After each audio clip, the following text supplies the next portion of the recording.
Kita saat ini hidup di atas muka bumi ini ada di zaman, yaitu zaman akhir.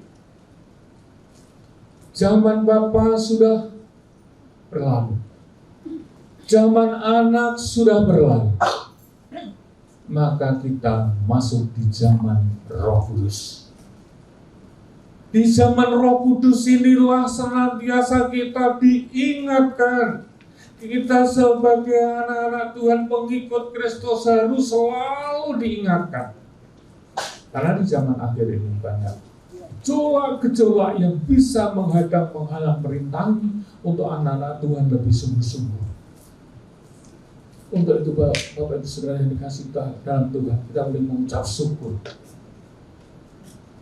Maka pada pagi hari ini kita boleh kembali, supaya setiap kita di zaman akhir ini menjadi generasi yang pemenang, bukan generasi yang kalah, bukan generasi yang mengekor, tapi generasi yang ada di depan. Bapak Ibu Saudara yang dikasih dalam Tuhan, kalau kita boleh melihat di dalam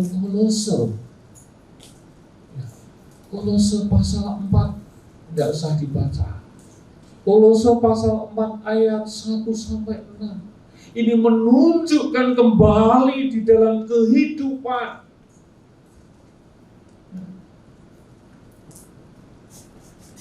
Kehidupan zaman dulu pun akan terjadi pada zaman akhir ini. Demikian pula, kalau zaman dulu Tuhan hapuskan kehidupan manusia itu dengan air bah. Namun di zaman akhir ini bukan dengan air bah, tapi dengan api. Bapak Ibu Saudara yang dikasih dalam Tuhan, Kolose pasal 4 ayat 1-6 itu menunjukkan supaya setiap kita ini sadar. Ya. Jemaat Kolose itu sesungguhnya jemaat yang telah mengalami perubahan baru di dalam Kristus pada awalnya.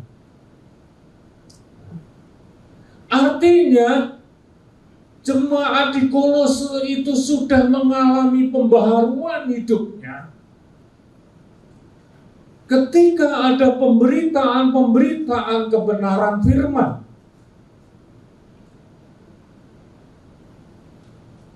Artinya satu kehidupan jemaat di Kolose ini sungguh-sungguh Tuhan pandang awalnya. Namun oleh karena kurangnya pengajaran, oleh karena kurangnya pengertian akan kebenaran, maka satu kehidupan jemaat di Kolose mudah terpengaruh oleh keberadaan kehidupan arus dunia. Hal ini pun terjadi di masa zaman akhir. Awalnya kita memang menjadi anak Tuhan atau menjadi pengikut Kristus atau menjadi orang yang percaya kepada Kristus sebagai orang Kristen. Namun oleh karena kurangnya pengajaran, kurangnya pengertian, kurangnya dasar yang kuat akan firman Tuhan, maka di situ sekalipun orang Kristen mudah sekali tergoda, mudah sekali tergerus, sehingga banyak di antara orang-orang Kristen baik pada zaman Kolose ataupun pada zaman akhir ini, banyak sekali orang Kristen yang kembali kehidupannya, yaitu kehidupan dunia. Kembali ke kehidupan kebiasaan lama. Dan ketika setiap kita sebagai iman Kristen ini sadar dan percaya bahwa kita ini sesungguhnya dicipta Tuhan. Tuhan berikan waktu, kesempatan dalam kehidupan ini supaya kita itu menjadi orang-orang yang menjadi pemuji, penyembah Tuhan. Namun satu kehidupan orang Kristen ini kurang begitu menyadari. Namun pada pagi hari ini setiap kita sebagai jemaat Beta sadar. Amin. Kolose pasal yang kedua ayat 6-8. Kolose pasal 2 ayat 6-8. Kepenuhan hidup dalam Kristus. Kamu telah menerima Kristus Yesus Tuhan kita. Karena itu hendaklah hidupmu tetap di dalam Dia. Hendaklah kamu berakar di dalam Dia dan dibangun di atas Dia. Hendaklah kamu bertambah teguh dalam iman yang telah diajarkan kepadamu, dan hendaklah hatimu melimpah dengan syukur. Hati-hatilah supaya jangan ada yang menawan kamu dengan filsafatnya yang kosong dan palsu, menurut ajaran turun-temurun dan roh-roh dunia, tetapi tidak menurut Kristus. Bapak Ibu Saudara yang dikasih dalam Tuhan, mari kembali sebagai hamba-Nya mengajak, menuntun. Kembali lagi saya ulang ayat yang ke-6 dari Kolose pasal 2. Kamu telah menerima Kristus Yesus Tuhan kita, karena hendaklah hidupmu tetap di dalam Dia. Setiap kita sudah terima Kristus Tuhan, haleluya, kita sudah mengikut, kita percaya Tuhan Yesus sebagai Tuhan dan Juru Selamat dalam kehidupan kita. Ini ayat 6 ini harus dipahami, dimengerti. Ayat yang ketujuh, hendaklah kamu berakar di dalam Dia, dibangun di atas Dia, hendaklah kamu bertambah teguh dan iman yang telah diajarkan kepadamu, dan hendaklah hatimu melimpah dengan syukur. Bapak Saudara, penekanannya di sini di ayat 7. Kamu berakar di dalam Dia. Artinya pengajaran lepas pengajaran, firman lepas firman, selalu ada di dalam hati kita, selalu diingat, dikerjakan.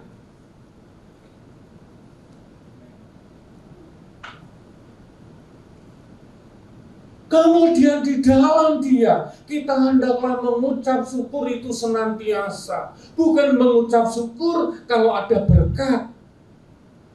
Mengucap syukur itu di dalam suka dan duka. Tetaplah mengucap syukur, sebab di balik semuanya itu ada rencana Tuhan yang lebih indah lagi. Ayat 8 katakan, hati-hatilah. Satu penekanan, satu peringatan, satu himbauan.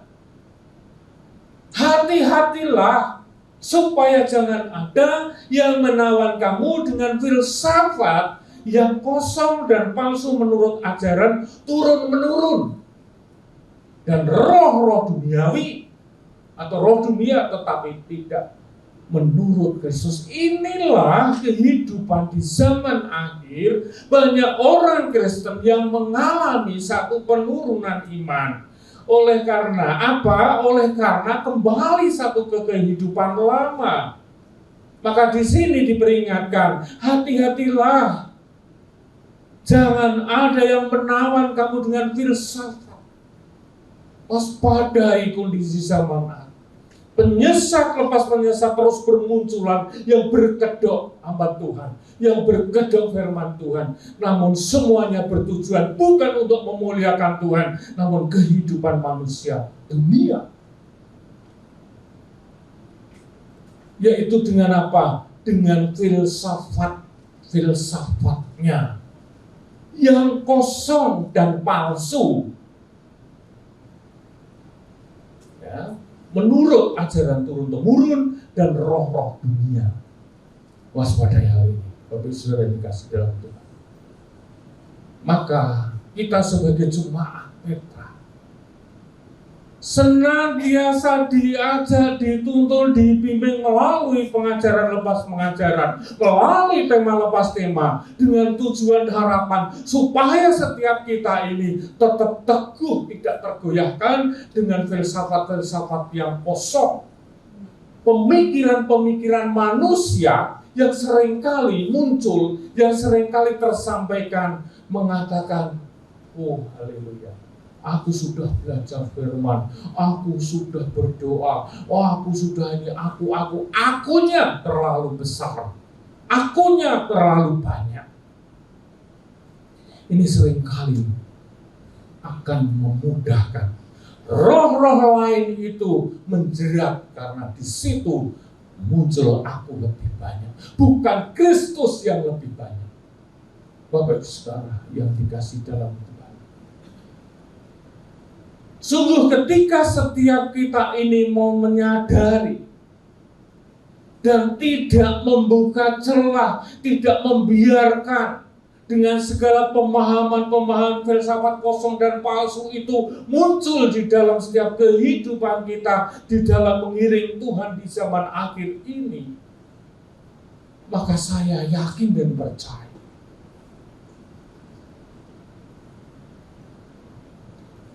Tuhan kita, Tuhan yang penuh kasih itu, Tuhan yang senantiasa mengingatkan kepada setiap kita, pengajaran lepas pengajaran yang boleh tersampaikan, itu sesungguhnya menuntun, mendidik kita, untuk kita masuk di dalam polanya Tuhan.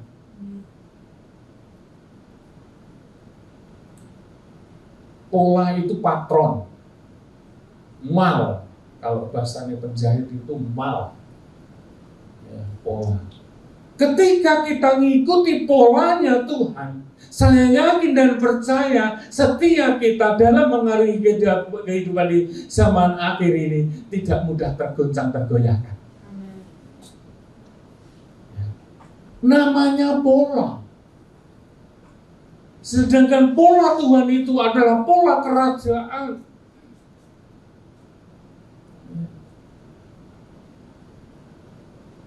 Mari Bapak Ibu Saudara yang dikasih dalam Tuhan, Tuhan itu memberikan kepada setiap kita agar kita mengikuti polanya. Pola Tuhan itu yang bagaimana? Pola Tuhan yang itu pola yang penuh kasih. Amin. Pola yang penuh pengorbanan, rela berkorban. Dan pola seperti itu terus diimpartasikan kepada setiap kita supaya kita ini sampai akhirnya serupa, segambar dengan halnya. Bapak dan Saudara yang dikasih dalam Tuhan,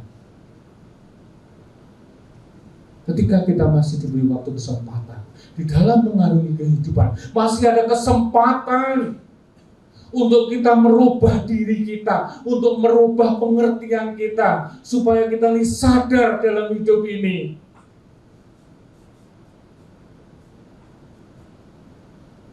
Kita ini adalah ciptaan baru. Dia yang sudah mati di kayu salib, darahnya tercurah, darahnya itu darah yang mahal. Dia rela berkorban untuk kita, menembus dosa-dosa kita, yang seharusnya kita itu ada di tempat yang tidak selayaknya. Namun dia rela menebus.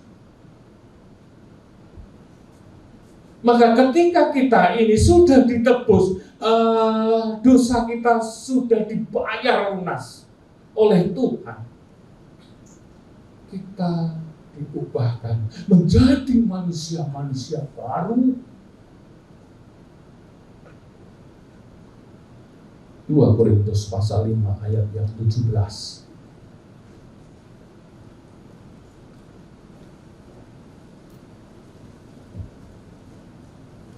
2 Korintus pasal 5 ayat 17. Jadi siapa yang ada di dalam Kristus, ia adalah ciptaan baru, yang lama sudah berlalu, sesungguhnya yang baru sudah datang. Amin. Bapak Saudara yang dikasihi, sesungguhnya di dalam Dia kita ini adalah orang-orang ciptaan yang baru. Artinya satu pemahaman, satu pengertian, satu pemikiran yang lama itu sudah dibuang. Dan kita menjadi yang baru. Kita sudah terima transformasi, impartasi ilahi dalam kehidupan kita. Menjadi kehidupan yang lebih baik. Di sini tadi dijelaskan dari siapa yang ada di dalam Kristus. Ia adalah ciptaan baru, yang lama sudah berlalu.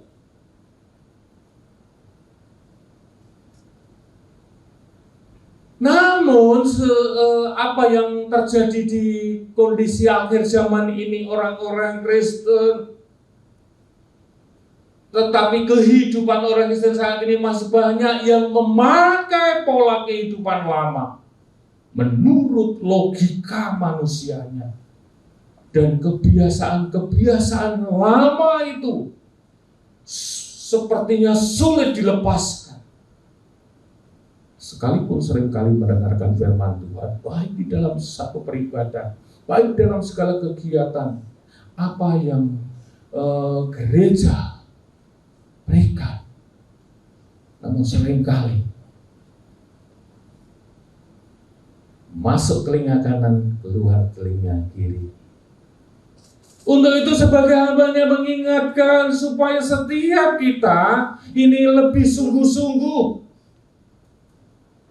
Jangan sampai setiap kita ini dikuasai oleh satu pengertian-pengertian logika manusia lama yang terus akan membawa, menuntun, membimbing kita. Ya, pola pikir lama itu akan menjadikan setiap kita orang-orang di akhir zaman yang bebal, sulit dikasih tahu. Bahasa Inggrisnya dablak. Tuhan menghendaki supaya setiap kita masuk generasi-generasi akhir zaman ini, yaitu generasi-generasi yang pemenang, bukan generasi yang kalah. Generasi-generasi pemenang di akhir zaman ini adalah generasi-generasi yang berdampak menuju kehidupan lain yang lebih baik, dimampukan untuk membangun. Di situ membangun itu artinya ada yang rusak, ada yang tumbang, ada yang bobrok, mesti harus dibangun. Ketika kita sadar mau apa yang Tuhan inginkan dalam setiap kehidupan kita, kita menjadi pelaku-pelaku firman Tuhan. Kita mau, ini aku Tuhan, utuslah, pakailah untuk menjadi berkat, untuk menerangi saudara-saudaraku yang saat ini terbengkelai, yang terpuruk, yang matanya tertutup, yang telinganya tuli. Bapak saudara yang dikasih dalam Tuhan, ketika kita memiliki komitmen yang sedemikian, maka di situ Tuhan akan menyertai setiap kita. Kita tidak berjalan sendiri, kita tidak terus berjalan menurut segala apa yang menjadi langkah-langkah manusia, daging atau pikiran. Roma pasal 8 ayat 28.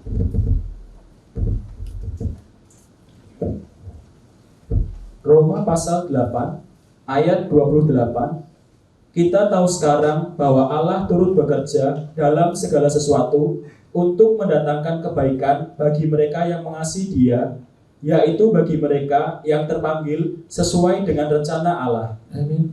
Bapak Ibu Saudara dikasih dalam Tuhan, kalau setiap kita memiliki komitmen, aku masuk dalam generasi akhir, generasi yang harus menjadi generasi pemenang, maka kita harus benar-benar sungguh-sungguh mempercayai Tuhan sepenuh segenap hati. Apapun kondisinya, apapun keadaannya, senang maupun susah, di balik semuanya itu ketika kita melangkah dengan Tuhan akan menyertai kita. Di situ kita bisa melihat. Kita tahu sekarang bahwa Allah turut bekerja dalam segala sesuatu untuk mendatangkan kebaikan bagi mereka yang mengasihi Dia. Ketika kita menyatakan diri, aku mencintai Tuhan, aku mengasihi Tuhan, yaitu ketika kita boleh melayani sesama kita, melayani saudara-saudara kita yang mengalami keterpurukan. Itu bentuk kasih kita kepada Dia, yaitu ketika kita melayani sesama. Yaitu bagi mereka yang terpanggil sesuai dengan rencana Allah. Tuhan itu memanggil setiap pribadi lepas pribadi itu sesuai rencana Tuhan. Bukan terpanggil karena Pak Pendetane, karena pengurusnya, karena penatuannya, bukan. Tapi Tuhanlah yang memiliki perencanaan untuk sesama kita, untuk menjadi berkat. Dan ketika kita ini rindu menjadi orang-orang pemenang di akhir zaman, jadikanlah dalam diri kita ini senantiasa melibatkan Tuhan di dalam segala aspek kehidupan. Libatkan Dia. Cari wajah Dia. Cari wajah Dia itu artinya apa? Berdoa senantiasa sampai temui, sampai kita merasakan hadirat turun atas kita.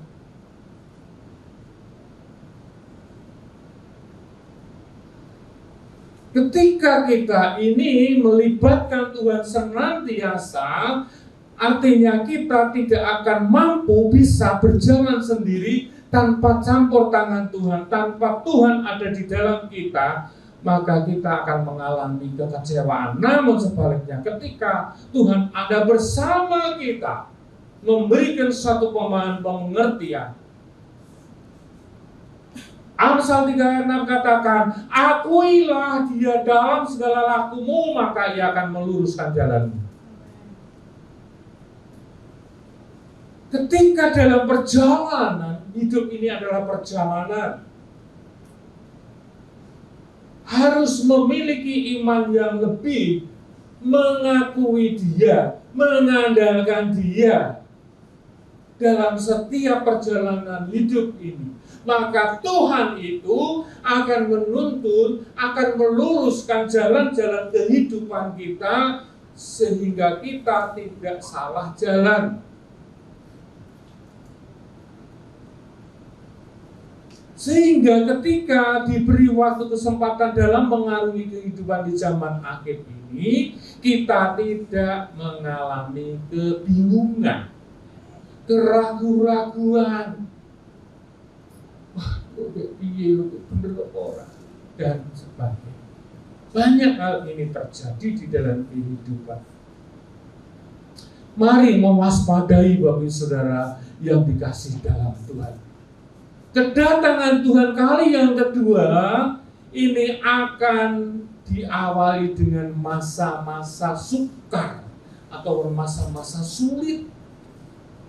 Dan sesungguhnya zaman ini sudah mulai terjadi. Ya. Namun gereja ini terus mensupport, memberikan kekuatan supaya iman itu tidak tergoyahkan dengan apa yang saat ini dunia goncang. Kalau Bapak Saudara boleh memahami, mengerti, kedatangan Tuhan kali yang kedua ini sekali lagi diawali dengan segala bentuk kesusahan, kesukaran. Gimana? 2 Timotius pasal 3.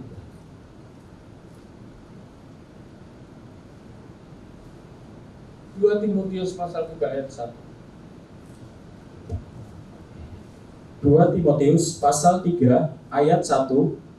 Keadaan manusia pada akhir zaman. Ketahuilah bahwa pada hari-hari terakhir akan datang masa yang sukar, Manusia akan mencintai dirinya sendiri dan menjadi hamba uang. Mereka akan membual dan menyombongkan diri. Mereka akan menjadi pemfitnah. Mereka akan berontak terhadap orang tua dan tidak tahu berterima kasih, tidak mempedulikan agama, tidak tahu mengasihi, tidak mau berdamai, suka menjelekkan orang, tidak dapat mengekang diri, garang, tidak suka yang baik, suka mengkhianat, tidak berpikir panjang, berlagak tahu, lebih menuruti hawa nafsu daripada menuruti Allah. Ya. Bapak Ibu Saudara yang dikasih dalam Tuhan, itulah kondisi keadaan orang-orang zaman akhir. Bukan menuruti apa yang Tuhan mau, tapi menuruti segala pola pikir, pengertian, tindakannya, langkahnya, perbuatannya. Tidak sesuai kebenaran Tuhan. Dan di sini pula iman setiap anak-anak Tuhan atau iman orang percaya diuji dengan berbagai tantangan. Diuji dalam berbagai macam persoalan yang harus dihadapi. Mungkin perekonomian yang sulit, atau sukar, atau mahal.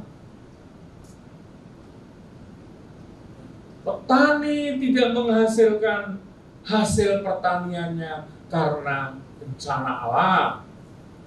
Ada banjir, ada tanah longsor, mungkin tanah kering, mungkin juga oleh karena gunung meletus dan sebagainya. Alam terus mulai berbicara dan hal ini diperhadapkan kepada setiap manusia. Bagaimana kondisi setiap anak-anak Tuhan yang harus menghadapi segala berbagai macam persoalan. Perjalanan mengiring Tuhan kadang-kadang membingungkan. Kadang-kadang di dalam mengiring Tuhan itu bisa, kalau kita tidak kuat imannya, bisa ragu-ragu.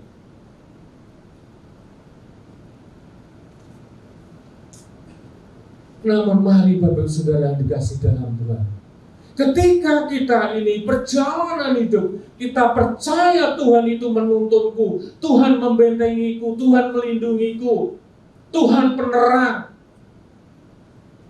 Center kita adalah Tuhan sendiri, amin.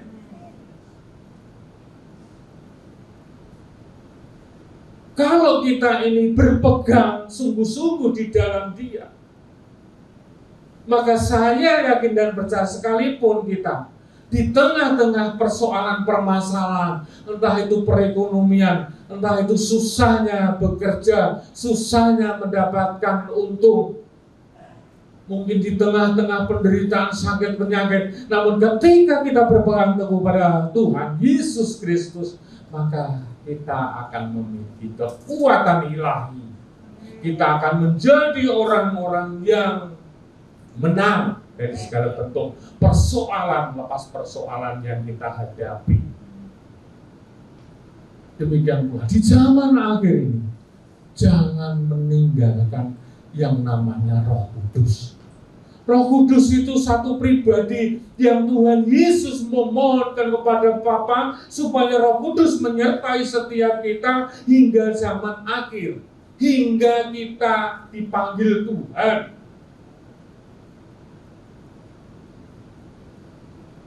Roh Kudus di dalam kehidupan kita, Roh Kudus itu akan menuntun, membimbing, mengarahkan, mengingatkan, bahkan menegur.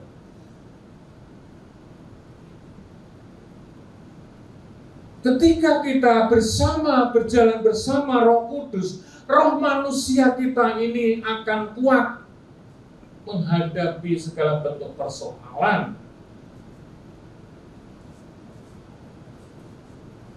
Dan kita memiliki iman, Roh Kuduslah yang akan menjadi tumpuan di dalam kehidupan setiap kita sebagai orang Kristen, sebagai anak-anak Tuhan.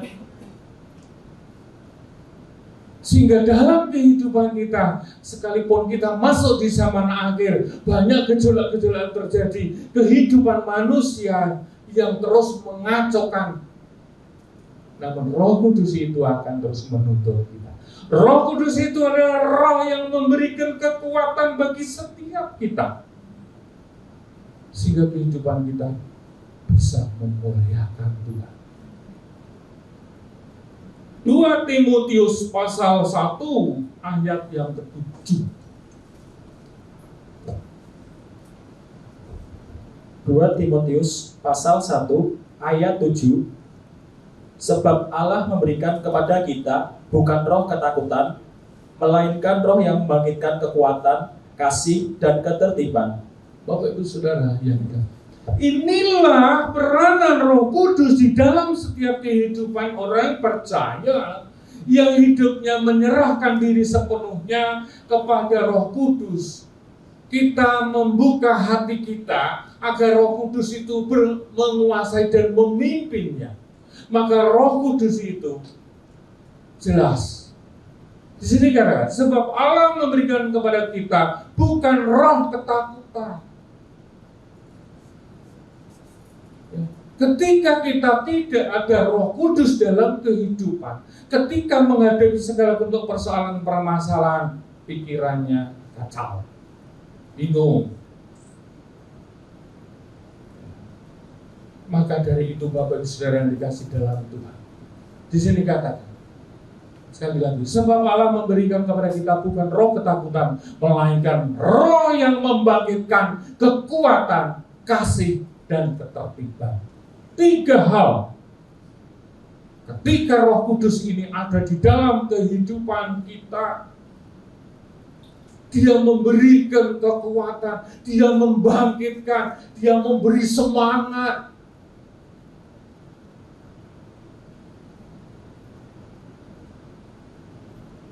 Kemudian Dia juga mengajarkan, memberikan kasih supaya kita benar-benar menjadi pelaku-pelaku firman. Dengan dasar kasih seperti Kristus Yesus mengasihi kita. Dan ketertiban. Ini. Seringkali orang Kristen tidak sadar diri menyalahi aturan Roh Kudus. Tidak ada dalam pimpinan Roh Kudus. Karena apa? Karena tidak tertib. Gampang ke, ngenteng ke, nyepelek ke, dan sebagainya. Maka sana doang ke, ngomong ke, pasti ke.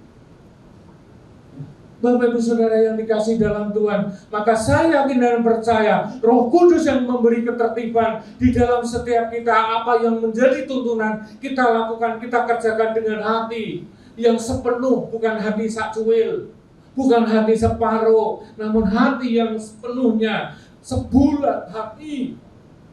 Maka kita akan merasakan betapa indahnya di dalam mengiring Tuhan.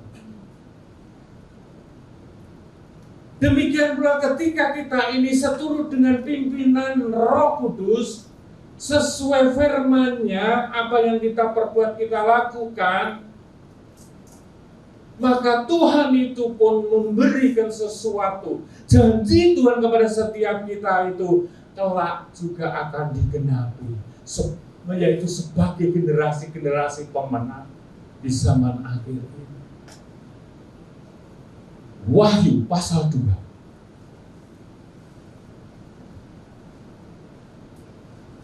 Wahyu pasal 2 ayat 26. Wahyu pasal 2 ayat 26. Dan barang siapa menang dan melakukan pekerjaanku sampai kesudahannya, kepadanya akan kukaruniakan kuasa atas bangsa-bangsa. Ya. Disambung Ayat 20. ayat pasal 3 ayat 21. Loncat. Wahyu pasal 3 ayat 21. Barang siapa menang, ia akan kududukkan bersama-sama dengan aku di atas tahtaku, sebagaimana aku pun telah menang dan duduk bersama-sama dengan Bapakku di atas tahtanya. Amin. Janji Tuhan itu akan digenapi kepada setiap kita ketika kita ini benar-benar melakukan firman-Nya, menuruti apa yang menjadi aturan main Dia. Kita ada di dalam polanya Dia, sehingga kita ini di zaman akhir menjadi orang-orang zaman akhir yang penuh dengan segala kemenangan dari berbagai-bagai macam masalah. Di sini Wahyu 2 ayat 26. Dan barang siapa menang, barang siapa menang, siapapun kita, Tuhan tidak memandang besar, kecil, tua, muda, kaya, miskin. Namun Tuhan itu melihat hati kita. Ketika kita ini sungguh-sungguh di dalam Dia, maka di sini katakan barang siapa menang dan melakukan pekerjaanku. Apa yang kita lakukan untuk mengerjakan pekerjaan kita? Pengutusan, pelayanan. Jangan anggap enteng, sepele. Pelayanan apapun itu tidak lepas dari mata Tuhan. Pelayanan sekecil apapun Tuhan itu memberi apresiasi sesungguhnya. Di sini kata, dan barang siapa menang dan melakukan pekerjaanku sampai kesudahannya. Ketika kita melakukan firman-Nya, ketika kita menjadi pelaku-pelaku firman, ketika kita melakukan pelayanan, melayani Tuhan sampai kesudahannya, sak mati nih, maka janji Tuhan kepada setiap kita, kepadanya akan kukaruniakan kuasa atas bangsa-bangsa. Wahyu pasal 3 ayat 21, di situ juga dikatakan, barang siapa menang. Artinya di sini, kalau di sini katakan barang siapa menang, berarti ada seseorang yang kalah. Namun di Wahyu ini mengingatkan kepada setiap kita, barang siapa menang, supaya setiap kita, orang-orang di zaman akhir ini, senantiasa berkemenangan. Ia akan mendudukan ia akan kududukan bersama-sama dengan aku di atas tahtaku. Bapak Ibu Saudara yang dikasih dalam Tuhan, jangan abaikan diri kita. Apapun pelayanan, apapun yang kita kerjakan, sekalipun itu harus kita berkorban, karena Kristus juga sudah berkorban. Ketika kita ini melakukan dengan segenap seluruh hati, maka satu ketika kelak kita akan duduk sebangku dengan Dia. Sekali lagi katakan, barang siapa menang, ia akan kududukan bersama-sama dengan aku di atas tahtaku, sebagaimana aku pun telah menang dan duduk bersama-sama dengan Bapakku di atas tahtanya. Ini janji Tuhan itu ya, dan amin. Jangan sampai setiap kita ini hanya sekedar di dalam mengiring Tuhan. Perjalanan hidup kita ini ibarat uang melaku mampir ngombe, hanya sejenak. Perjalanan hidup ini kalau dilihat orang petani, seumur jagung,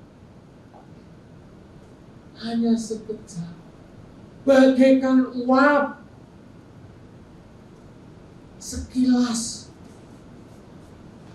Namun ketika kita ini bisa mempergunakan waktu yang sangat sedikit ini dengan sungguh-sungguh, dengan baik, dengan melakukan firman Tuhan, maka kelak kehidupan kekal itu akan diberikan kepada setiap kita. Ini janjinya. Pak Daniel itu kok ngerti-ngerti orang kono. Firman Tuhan mengingatkan, Firman Tuhan menunjukkan kita menjadi orang-orang yang beriman. Sekalipun mata kita tidak melihat, namun kita memiliki iman, Dia akan lakukan yang terbaik untuk kita. Bapak saudara yang dikasihi Tuhan, mari singkapi dalam hidup ini. Ketika pengajaran lepas pengajaran menuntun apa yang harus dilakukan, dikerjakan, lakukan, kerjakan dengan segenap seluruh hati. Jangan cuel. Jangan hati ini dibagi-bagi. Kono sithik, wah yo pelayanan kono sithik kono dan sebagainya. Bapak Saudara, Tuhan tidak mau yang sedemikian. Nek yo nek ora. Nek panas yo panas, nek adem yo adem. Itu Tuhan. Demikian kalau ketika kita masih menggunakan akal pikiran, Tuhan kok nyatanya memberikan kita pikiran kan untuk berpikir. Itu manusia yang tidak mau menyadari, tidak mau mengerti kebenaran sebenarnya. Memang manusia kita diciptakan itu komplit, sempurna. Tapi dengan segala kesempurnaan itu jangan sampai kita malah salah dalam mengerjakan, salah dalam bertindak, salah dalam berpikir.